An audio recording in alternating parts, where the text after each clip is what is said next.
If you've played Call of Duty Zombies for as long as I have, you've collectively spent days of your life grinding to earn as many points as possible. But have you ever wondered how long it would take to earn 1 million points in a single match of zombies? How many rounds and how many hours does it take to become a CoD Zombies millionaire? That's the question I set out to answer as I loaded into Ascension at 9 PM August 31st. I decided to play Ascension because there's a ton of open spaces that make training super easy with good point guns nearby. The only major downside to playing Ascension over another easy map like Hino is that Ascension is absolutely massive with tons of buyable doors. However, I don't plan on opening the entire map for this challenge. My only goal is to gain as many points as possible as quickly as possible, and for that all I need is Juggernog, access to a decent wall gun, and a space to train. With a few exceptions that we'll cover later, just about everything else is a complete waste of money. As for the game itself, the opening route is pretty typical for Ascension. I built up points in the starting room with an M14, and at the start of round 6 I opened the second floor door and made my way to the power switch. Now that the power was turned on, I reached a critical point in the run. Because I don't plan on accessing Pack-a-Punch in this game, I'm going to be rocking some really weak weapons into the high rounds. That's perfect for getting points, but it means I'll have nothing to fight the Space Monkeys. If you don't already know, the Space Monkeys are Ascension's boss round. These Space Monkeys will crash into the map at the start of the round and try and steal your perks by attacking the perk machines. Their health increases as the rounds progress, just like regular zombies, so they can get pretty tough in the later rounds. So if I skip Pack-a-Punch, then I need to spin the mystery box for a ray gun or a thunder gun.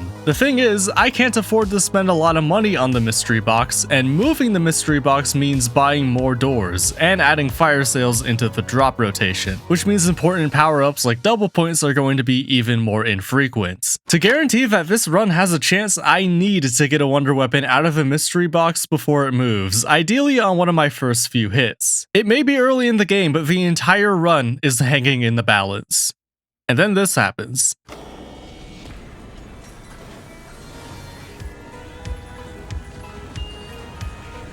Okay, we can take that. Give me something else. Oh my god, second spin. Let's fucking go, dude.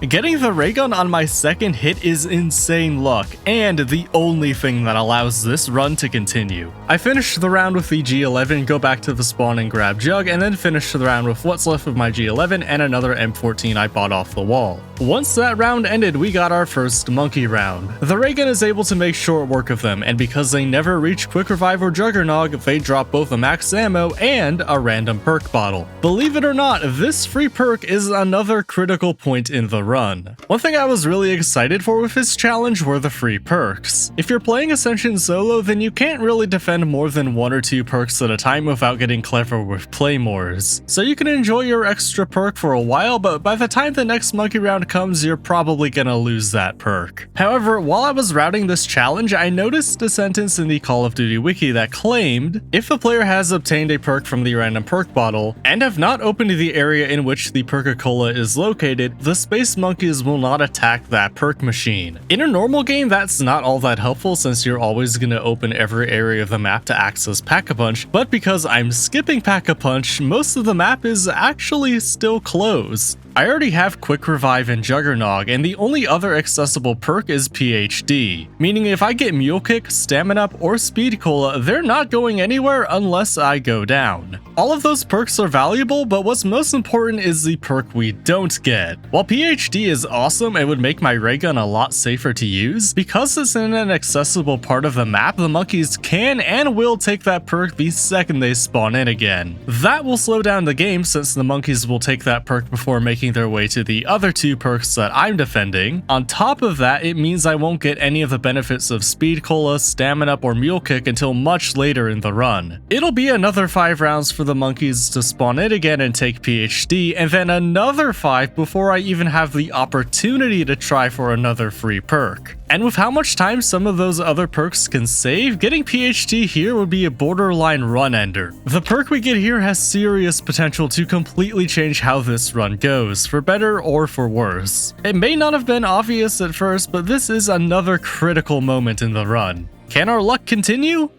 Well, you tell me. Let's fucking go. Let's go. Alright. Speed Cola for all that is holy. Stamina up is okay. We can live with that. As you can tell by my reaction, stamina up isn't what I wanted to see. That's because even though it's one of my favorites, being able to run faster and sprint for longer isn't all that helpful for this challenge. It's certainly a nice quality of life boost, but it's not going to help me get more points aside from shortening the time it takes to rebuy ammo for the MP5K, which I went ahead and bought at the end of the next round to use as my primary point gun throughout this challenge. But keen-eared listeners might have noticed I was hoping for Speed Cola as my first perk. Speed Cola for all that is holy. Why that one? Going into the run, I assumed that Speed Cola would be the most valuable perk because of how it would affect the real time. Because I'm measuring both the amount of rounds and how long it actually takes to reach 1 million points, getting through the rounds quickly is extremely valuable. And needless to say, having the amount of time spent reloading will speed up this run significantly. How significantly? Well, I timed 2 segments using all of the ammo in an MP5K with and without Speed Cola. And as you can see, having Speed Cola drastically speeded up the amount of time it took to get through all of the ammo in the MP5K. And as you might imagine, that time adds up. Anyway, we might as well skip ahead to the end of the next monkey round. You want to know what perk I got? I'll give you 3 guesses. We're hoping for PhD, or not PhD, we're hoping for Speed Cola. Yo, we got it, let's go! Oh my god, that's sick. We got Speed Cola as our 4th perk. Only 1 more to go. Something worth noting is that right now, I'm actually in the most dangerous part of the run. That might sound strange considering it's only round 14, but the low round is actually what's causing that danger. At this point in the game, the zombies still have very little health, which means that the MP5K is still killing them effectively. That killing means that the zombies are also respawning all over the place, which creates more opportunities to get caught and slows down the game as I restart the train all over again. The game is less consistent overall than it would be in later rounds, but those later rounds are going to present problems of their own. But there's no time to think about the future because we have another monkey round. The ray gun is still an absolute beast on this round, but the perk is what I'm worried about. We have a 50-50 shot of getting Mule Kick instead of PhD. My luck has been otherworldly all game. Let's see if that continues. Alright, I'm kind of hoping for Mule Kick because that'll give me another weapon and I can not buy ammo as often. But I'll take PhD too. Yo, it's Mule Kick, no way. That's right, we managed to avoid PhD for the entire game, which only has about a 25% chance of happening. And when I say the entire game, I mean the entire game. For some reason, you can't have more than 5 perks on Ascension. You can kill the monkeys just like you did before, but even if they don't touch any of the machines, they won't drop another random perk. I assume this is because Mule Kick was added into the map later, meaning there wouldn't be a reason to allow for a 6 perk drop when they made Ascension. But the same can be said for Call of the Dead and Shangri-La, and those maps don't have this problem. But since PhD would just be a waste of time anyway, that's fine by me. But Mule Kick is an interesting story. Going into the run, I thought Mule Kick would be more of a detriment than anything. I wasn't even intending on buying another weapon because I was worried about the probability of going down and losing my ray gun. And while I could get something awesome from the mystery box like an LMG or high ammo assault rifle, I could also get garbage and end up moving the mystery box entirely, and add fire sales into the drop rotation in the process. But after some consideration, I decided to hit the box for another weapon. My luck has been otherworldly this entire game, but at this point, the luck ran out. Come on, big money, I want an RPK. Crossbow is like the last thing I wanted to see. Oh, that's tragic. Crossbow would be great if I could access Pack-a-Punch, but we're not doing that. Okay, the foul is not... I'm gonna hit it one more time.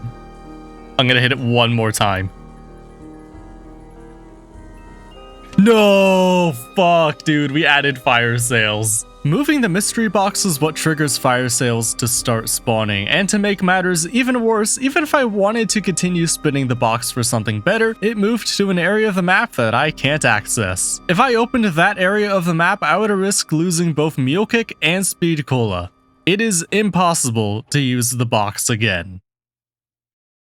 Well, almost impossible. It turns out those fire sales are actually gonna be a double-edged sword. Sure, there are more power-ups in the drop rotation now, but if I can get a fire sale, I can hit the box for almost no money and potentially get something like an LMG, high ammo assault rifle, or even another wonder weapon. Even if I don't get something amazing, getting something decent can at least give me something to get points with for basically no money. It's almost like a max ammo in that way. And after only a couple rounds of epic FN FAL action, I started getting fire sales. After moving the box, I thought my luck had completely run dry for the rest of the game. Turns out that luck was just on a short hiatus. Yo, the box luck is back. The FAMAS is better. Like, the FAMAS is good because it's low damage, but it's also really low ammo. Hey, look at that. How kind of you, video game. Alright, I'm looking for RPK. China Lake, I probably shouldn't even pick this up, but I'm going to. Yo, RPK, let's go. With 4 spins, I got the 2 best weapons for our setup. Gersh devices are the ultimate safety weapon for this challenge since they don't take up a gun slot that could be used for earning points, they can kill zombies on any round, and they can prevent zombies from attacking altogether while you're close. As for the RPK, this high ammo, high fire rate LMG will do wonders for our point totals. Later in the run, I'll be able to consistently get about 3,000 points from a single mag of the RPK, which is what I get from an entire MP5K. And the RPK has 5 of those 100 round mags, and don't even get me started on what it can do with a double points. This one weapon has single-handedly turned Mule Kick into the MVP of this entire run. Hell, even the FAMAS is a good option as a third weapon, though its low ammo makes it less valuable than something like a Commando, Galil, or AUG. Assuming we stay alive and keep Mule Kick throughout the whole run, the only reason I'd ever switch out any of the weapons I have is to replenish ammo. Maybe I swap out the ray gun for a thunder gun, but that's about it. After 45 minutes and 24 rounds, we finally have the setup that's going to take us to 1 million points. Speaking of which, I think now's a good time to check in on how that grind is going. How close are we to 1 million? Yep, you're reading that right.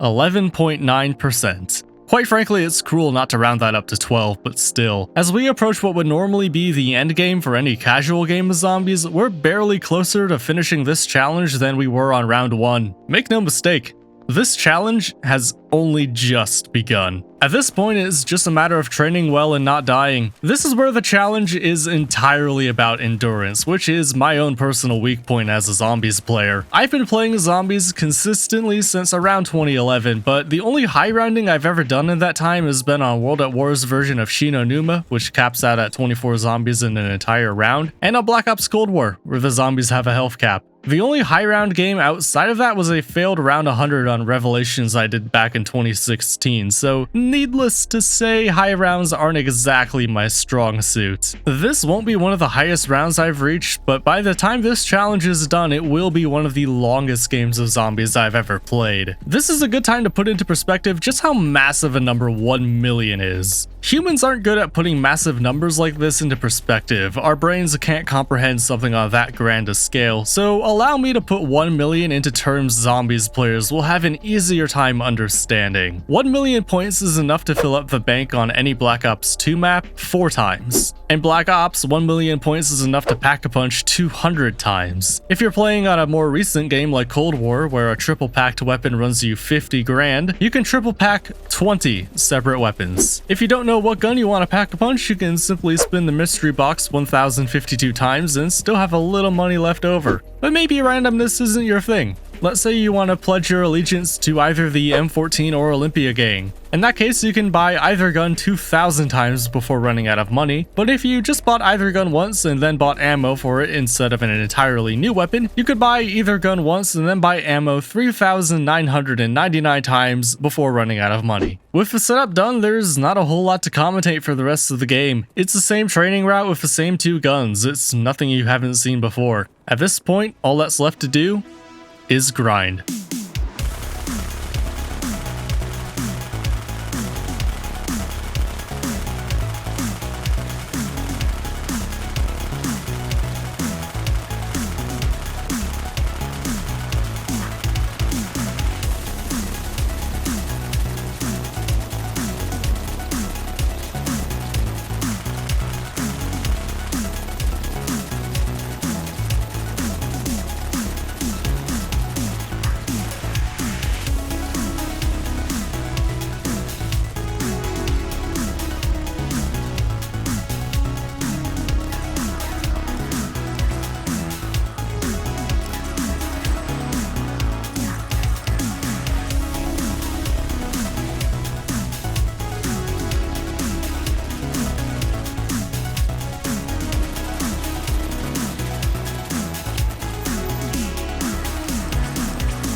just want to speed this up.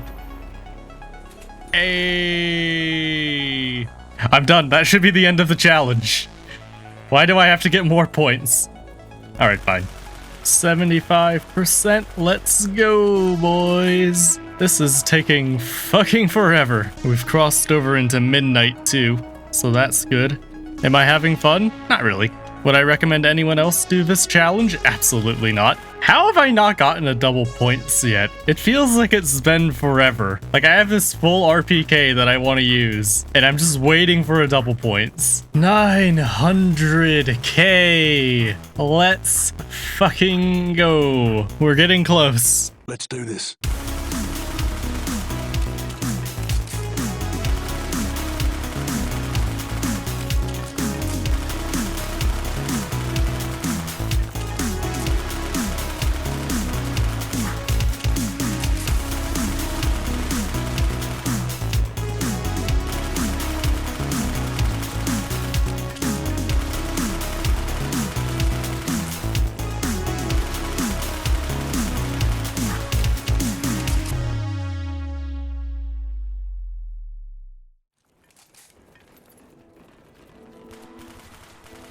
We got it. Let's go.